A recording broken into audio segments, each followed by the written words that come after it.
Hazbin Hotel is a vastly popular show with a now released Amazon TV series almost 5 years after the pilot's release. But how obscure can such a well-known community get? Let's find out, shall we? The sky, heaven. Heaven is of course the upwards world of hell that Hazbin Hotel of course wants Charlie to have the sinners join. Hell. Hell is of course the location where the main cartoon takes place, as well as where Charlie Morningstar's hotel takes precedence. Lucifer is a good guy. The idea of Lucifer being a good guy was strongly hinted within episode 5 during some of Charlie and Lucifer's dialogue. Charlie, you don't understand. Heaven never listens.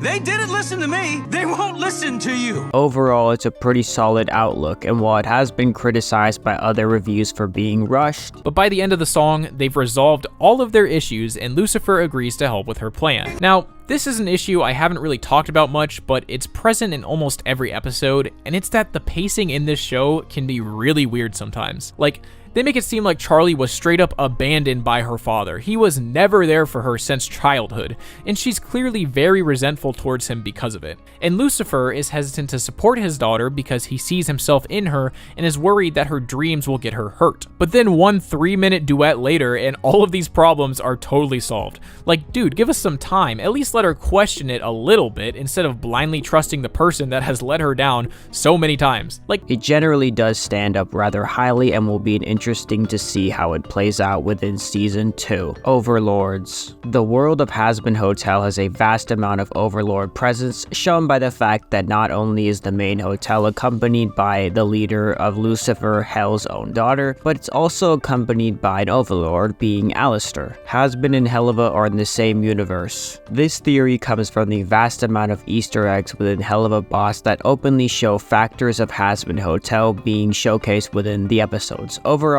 while it's never been confirmed to be true, there are a lot of hints and factoids to show why the two universes may collide with each other. The sea level. Sinners are redeemable. As I stated before, this is clearly proven to be true when Pentinous makes his way to heaven from the end of season 1. Vox Alastor Rivalry. As shown throughout season 1 of Vox and Alastor having a relatively extensive rivalry, ultimately I think their rivalry can be summed up by Valentino's comment. You still pissed? He almost beat you that time. Valentino's comment basically sums up why I've been rather critical of the ship and rivalry to be started. I'm here to watch Hazbin Hotel, not some petty internet-style grudge taking place with these two. Like, what is the point? Like, is this supposed to be Alastor's #1 enemy? He just sounds like an obsessed stalker girlfriend. All I got from Vox was that he's just Sir Pentinous 2.0, just a character who's salty that he got his ass kicked and taken to task by Alastor. 50k Verbalase. You've probably seen the Verbalase video. Ultimately, it's pretty stupid for Verbalase to spend that much money on this animation that he was never intending to release, rather than his own animated cartoon beatboxes. Alastor's deal. As shown throughout the entirety of the show, Alastor of course loves to make deals, and being the sketchy businessman that he is, these deals tend to be life-binding, as shown by his clear control of Husker and Nifty. Soul contracts. Tying into what I've said before, soul contracts are the main form of deals that Alastor as well as higher up lords such as Valentino use to manipulate their lower class demons into getting them to essentially sign things that are basically against their own interests. Mammon's Lulu Land is a ripoff of Lucifer's Lulu World. While it's not been confirmed to be an actual canon fact by Vivziepop or her team, you do see certain examples that do show where the ripoff claims could rightfully be coming from. Heaven didn't know about the Exterminations. As shown by the shocking revelation within the courtroom, it's very clear that the higher-ups within Heaven didn't know about these Exterminations. The Shallows, Lilith Morningstar and her absence for 7 years. As shown by the aftermath of Charlie getting left on red during a phone call by her mom. Hey Mom, I know I keep calling. It's clear that her mother Lilith has been absent for quite a while now, with her recent discussion with Lute confirming that she might be working with the higher-ups in Heaven. Lute is anti-LGBT. I personally don't necessarily agree with this theory. Like, no, she doesn't hate Charlie or Vaggie because they're lesbians. She hates them because in her own eyes, Vaggie is a traitor to the Angel Army, and in her own opinion, she believes Charlie's idea of giving sinners a second chance in hell Hell is ridiculous, which in a sense she's kind of right. Like, oh, God forbid the murderers and dangerous criminals be forced to stay in hell forever. Like, why do they deserve redemption? Husk was an overlord. As shown by Husk's extensive talk with Angel Dust, it's very evident that he was once an overlord gambler who lost his high status by getting so addicted to gambling that he basically gambled his own powerful status away, as shown by his now slave bartender status towards Alastor. Eden narrative. As soon as the beginning of episode 1, we're made evidently clear of Eden's narrative and how it led to the creation of hell. Winners. I'm not sure what exactly this iceberg is referring to, but I'm gonna assume by winners they mean the gang within heaven's victory in their massive conflicting battle in episode 8.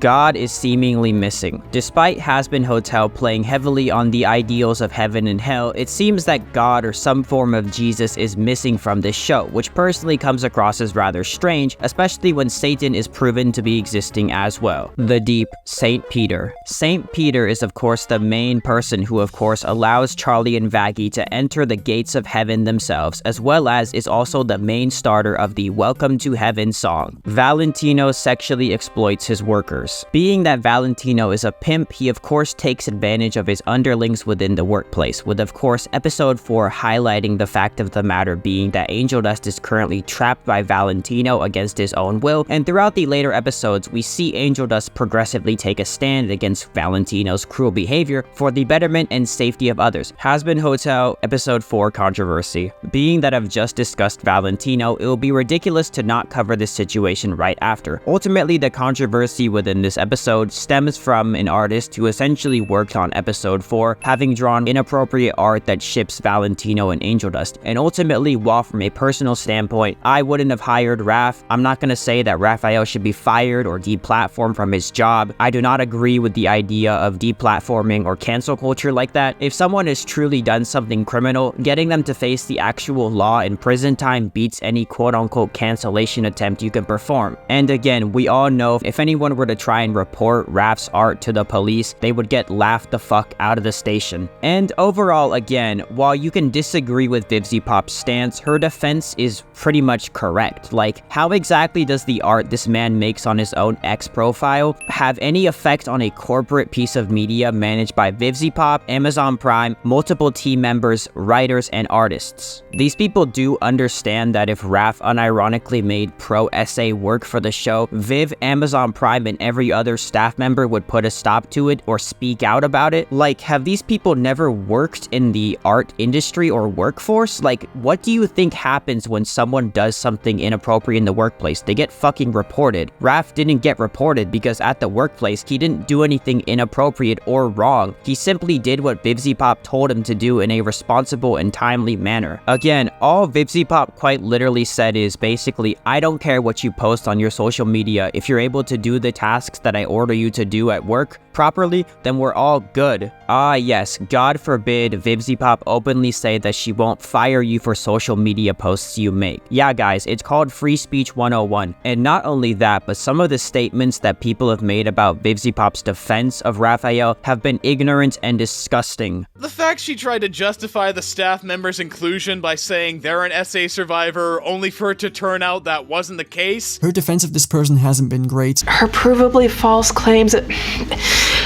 Were you there? Did you witness it? First of all, just stop. For a guy who's making a video as well as a tweeted statement showcasing you're upset towards X users for not substantiating their claims towards you, you sure didn't substantiate this claim with any evidence. Again, while I understand you were rushing to make this video, since people were unfairly dogging you, this doesn't justify your rushed attempts at sloppy research. And secondly, cartoonshi, you quite literally used a tweet from Raphael in 2022 claiming he wasn't an SA victim, and then used it to peddle accusations of Viv lying in a tweet that was made in 2024, stating Raphael was a victim. Her provably false claims that...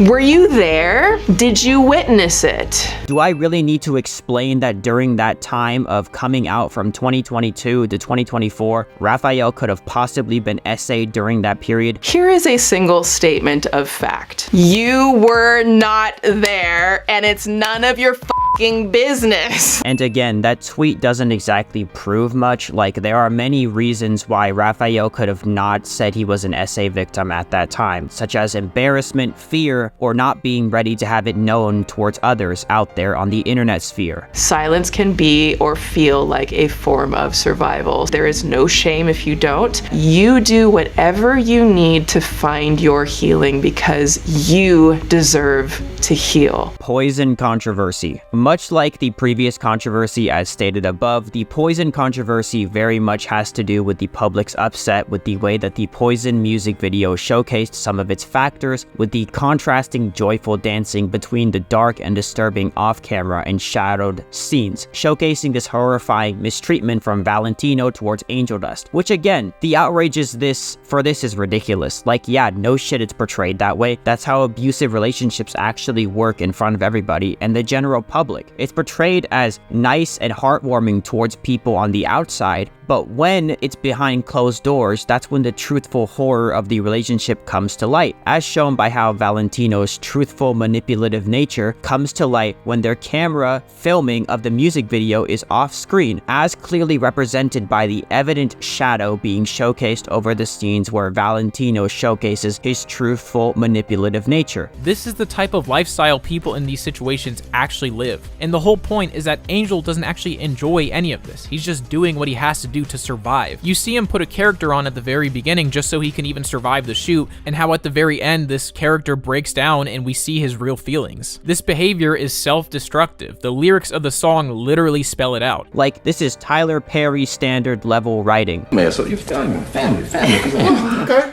Okay, bye. This nigga Tyler Perry just gets straight into it. Like, he don't waste no time, bro. Love making me angry, don't you?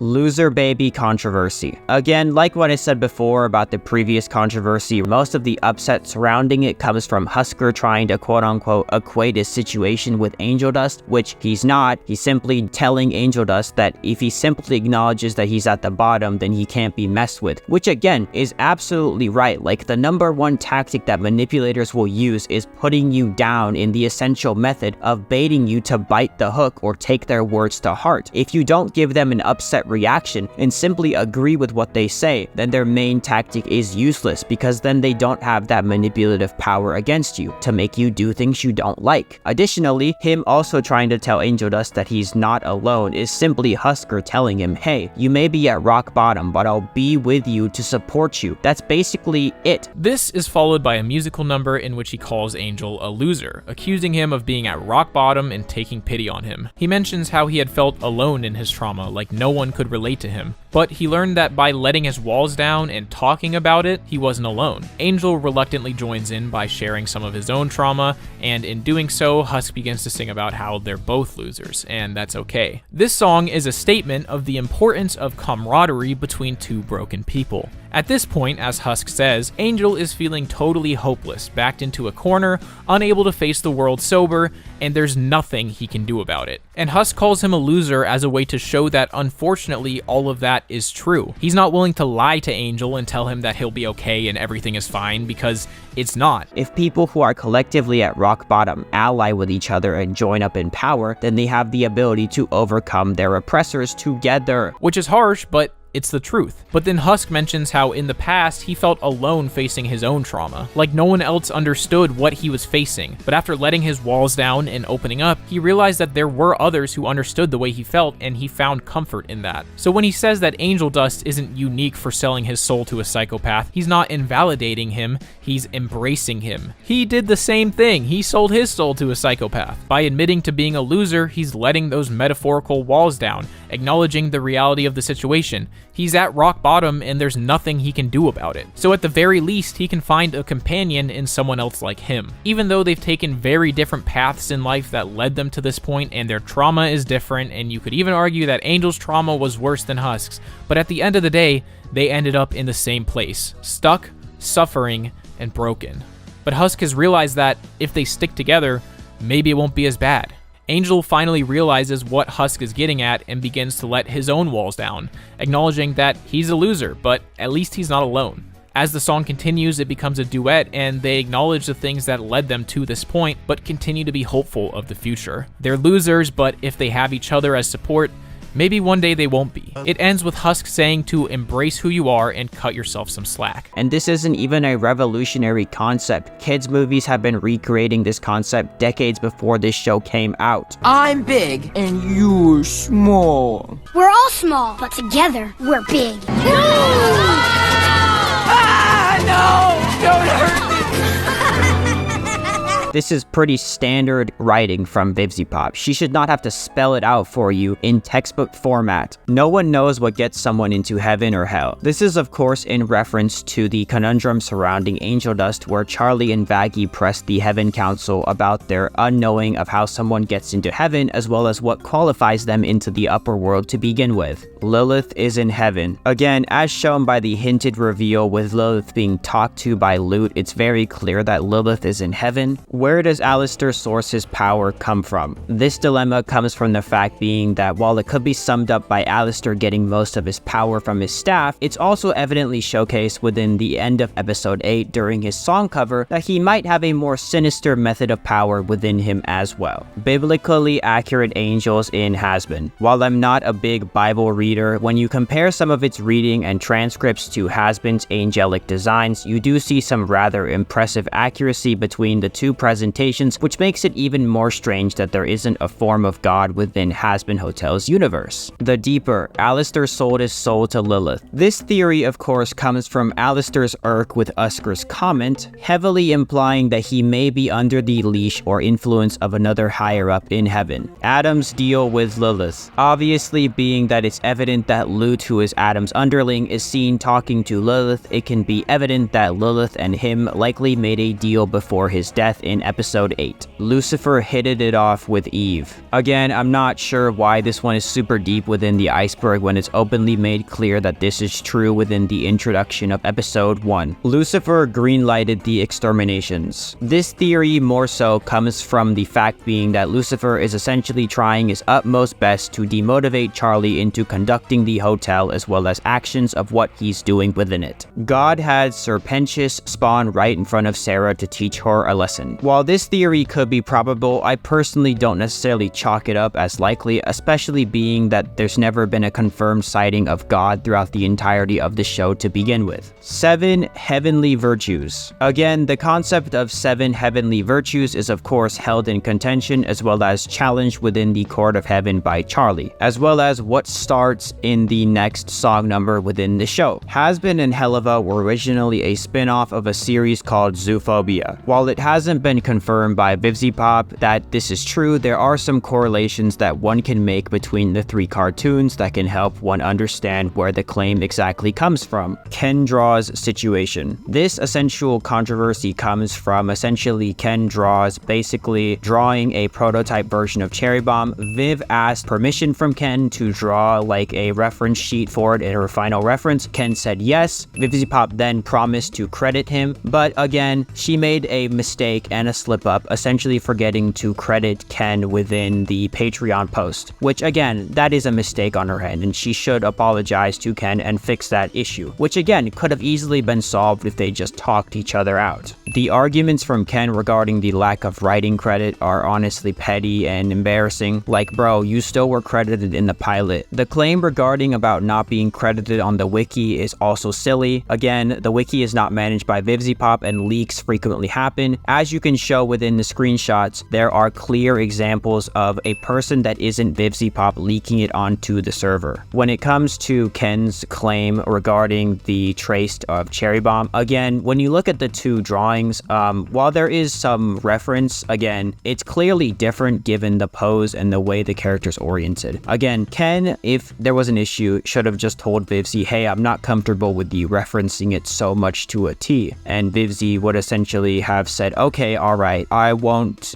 post it or put it out there. The claim regarding the contracts, even in the beginning of the messages, you see Ken try and understand why the contracts need to be signed by VivziePop's explanation. And obviously Ken has every right to refuse to sign the contracts, which then also gives VivziePop the right to then say, well, you didn't sign the contracts, so I'm going to kick you off the team, which is completely valid. Again, that's what a worker's contract is. If you don't sign the contract, you simply aren't working there anymore. Overall, Ken, throughout the document, has one pretty solid point, that being that essentially VivziePop did, not take serious claims of Ken, being into the worst thing possible seriously. And while it was spread through DMs, there was still some, damage done. She did spread a false narrative to, that person in the DMs, which again, being that she's gotten accusations of that same exact level as Ken on public, VivziePop should absolutely apologize for this, and Ken has every right to refuse and turn down that apology. Hazbin Hotel Journey to Light based in Redpilled. This concept is of course in reference towards the non-canon wiki fandom page towards this exact journey to the light. Lilith symbolizes toxic femininity. Again, as shown by season 1 of the series as well as throughout the pilot. Hey, Mom.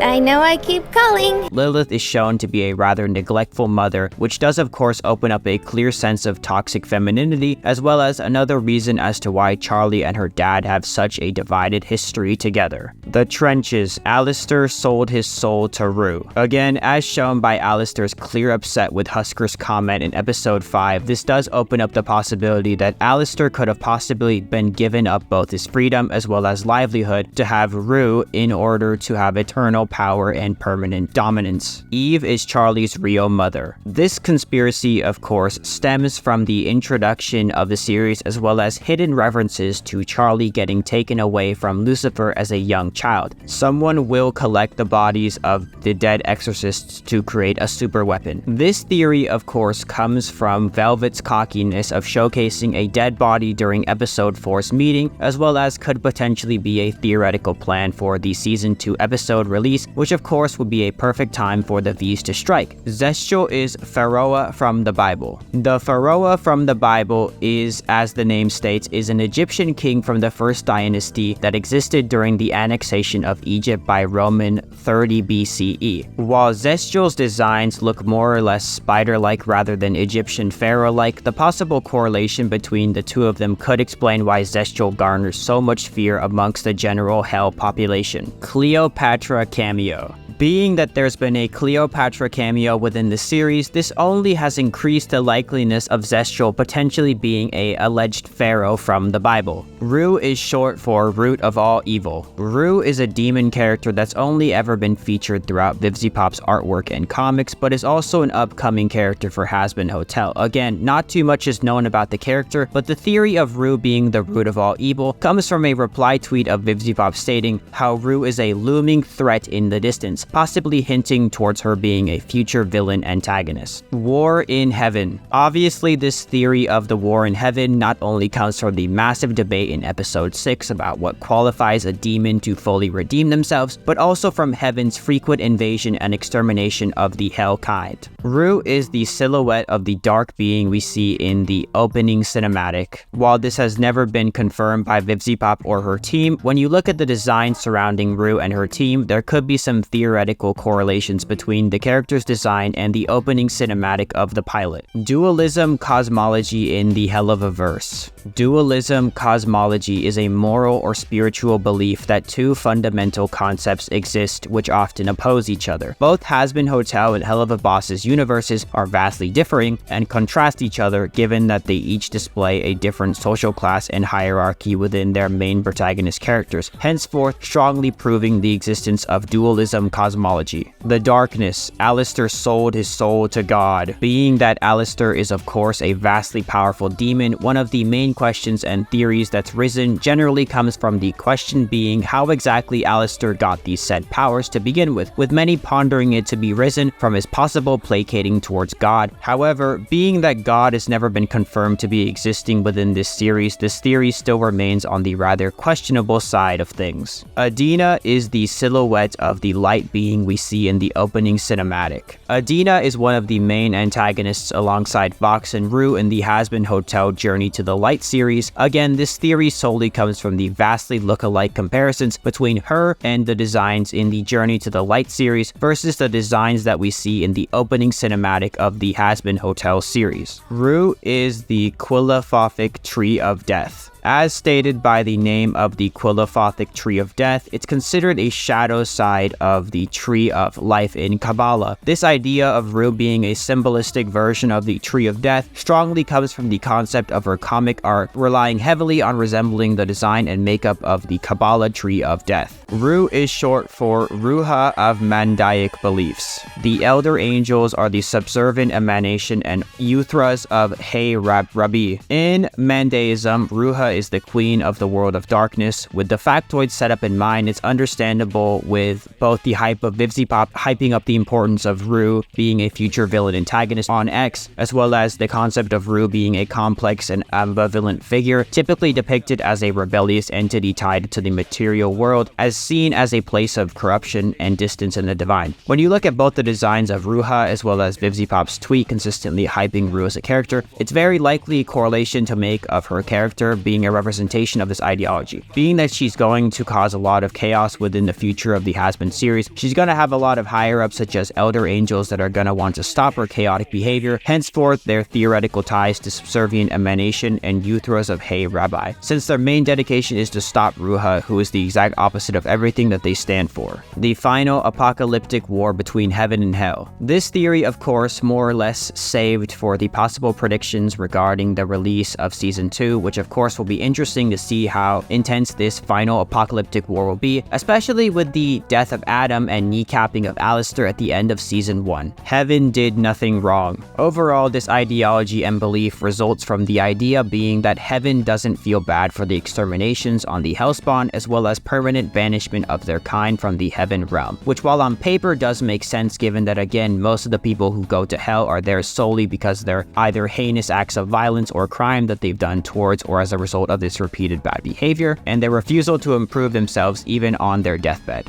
While this ideology does become a little bit muddied when you take into account being that heavenly soldiers are also exterminating hellborn individuals and not just those that were sent there for bad behavior, but also being that if you reserve this line of logic, then at what point does someone in heaven get banished from the upper world despite their good behavior throughout their lives as mortals if they start to act like an individual that is sinful in the world above? The story of Hazbin Hotel is a metaphor for the story of the Book of Exodus. The Book of Exodus is the second book of the Old Testament. The book contains key events such as the 10 plagues, first Passover, the parting of the Red Sea, and the 10 commandments that can easily be seen throughout Hazbin Hotel's universe, such as for instance the counting days of preparation before the extermination of heaven's soldiers, with of course the idea of sacrificing certain individuals to the soldiers, playing somewhat into the idea of sacrificing the blood of a lamb to keep away dangerous spirits during the 10 plagues. The story of Hazbin Hotel is a metaphor for Christ's opposition to the Pharisees, being that from the common sense point, anybody who of course doesn't serve the Lord or act in a way that's towards Christian values, of course won't end up in heaven. This metaphor makes absolute sense, being that again, the idea is that the Pharisees openly oppose following ideals as well as values of Jesus. It makes sense they would go to hell, as again, they don't deserve the privilege of heaven, since during their times as mortals, they openly showed disrespect towards the Lord while they were alive. So it makes sense why they would be barred from a location that is dedicated towards the Lord himself. The highest angels in heaven are manifestations of the 10 Sephiroth. Emily is a manifestation of Ches because she's very empathetic, and Sera is a manifestation of Gevura due to her often harsh decisions to protect righteousness. Again, this theory comes from the evident correlations between Emily and Sera towards the manifestations of the 10 Sephiroth. We can see examples of this during Emily's arguments with Sera, where Emily, on one hand, believes that the angel dust should be in heaven and be considered redeemed due to him meeting every single standard of what makes someone a redeemed individual from a past sinner. Sera, on the other hand, retains her skepticism, being that ultimately doing one act of noble behavior in the random hour of the day doesn't automatically prove ultimate reform change. Your destination in the afterlife is assigned randomly. This theory, of course, comes from the ideology within Hazbin being that despite numerous different types of people going to hell for different reasons, they still tend to spawn within different rings of hell upon their death, which again makes sense being that of course throughout a person's life, you aren't just going to express one factoid of sin throughout your life, which of course thus leads to you arriving within different possibilities of the hell ring, with examples being seen in the fact of the matter being that at the end of the Cherubs episodes, the old guy who dies is still able to visit the IMP gang so fast, despite the supposed ring that he would be arriving in being the greed ring, being so far away from the pride ring, thus showing that even though he was a greedy individual throughout most of his life, his possible act of pride right before his death may have dictated him to spawn into the pride ring as a sinner instead. The silhouettes in the beginning of the story are Yin and Yang, who are in turn manifested from Azathoth, the Tao as dreams, meaning that heaven and hell, good and evil cannot exist without one another. This theory of course comes from the strong ideology as well as constant acknowledgement within the series being that both heaven and hell must coexist with each other, and no matter what exterminations the heaven above makes, the hell below is never going to stop occurring, solely due to the fact being that businesses like IMPs, but also due to the fact of the matter being that many high-powered demons within hell somehow still have legal access to the earthly human world, and thus use that power to also commit murders of individuals existing above in the earthly world.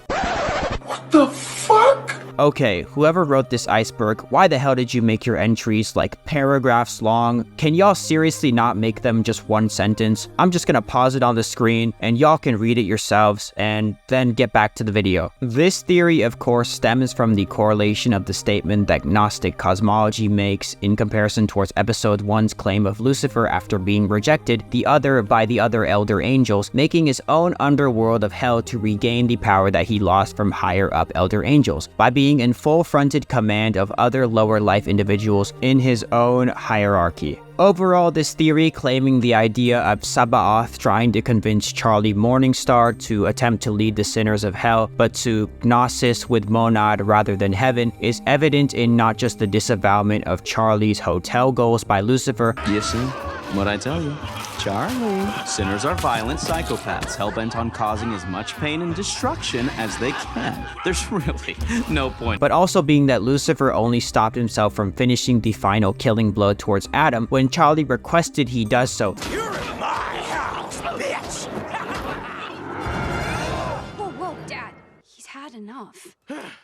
How's mercy taste, you little bitch? Showcasing that the more he wants to do is prove to the angels that he doesn't need their approval or allowance into heaven to be successful on his own. The hell of a verse is one massive Stanford Prison Experiment. The Stanford Prison Experiment is a social psychology study in which college students became the prisoners or guards in a simulated prison environment. This study does somewhat have correlations to the Hazbin Hotel class society as well as through Hell's World operation, given that again the hotel itself is in a way a simulated rehabilitation attempting environment, which of course can be demonstrated by the various rehabilitation tactics within the hotel, with the only key differences being that in the Hazbin universe, the guests are allowed to leave the hotel whenever they like, whereas in Stanford Prison Experiment, the guests were of course forced to endure the 7 days in their assigned prisoner or guard role. Game over! Overall, this Iceberg was a pretty intuitive, detailed, deep dive into the convoluted and extensive world of Hazbin Hotel. One thing that I would give criticism towards the Iceberg creator is probably shorten some of the topics mentioned on this Iceberg, like you're literally out here writing paragraphs about some of these entries. Shorten these topics to at least one sentence, but overall, a relatively interesting investigation to conduct into the convoluted world of Hazbin Hotel. But anyways, that set aside, I'm going to conclude the video here. Thank you all so much for watching. Stay tuned for the latest VivziePop review. I'll probably do a character analysis for the next video, but that being said, I'll see you guys next time. Peace!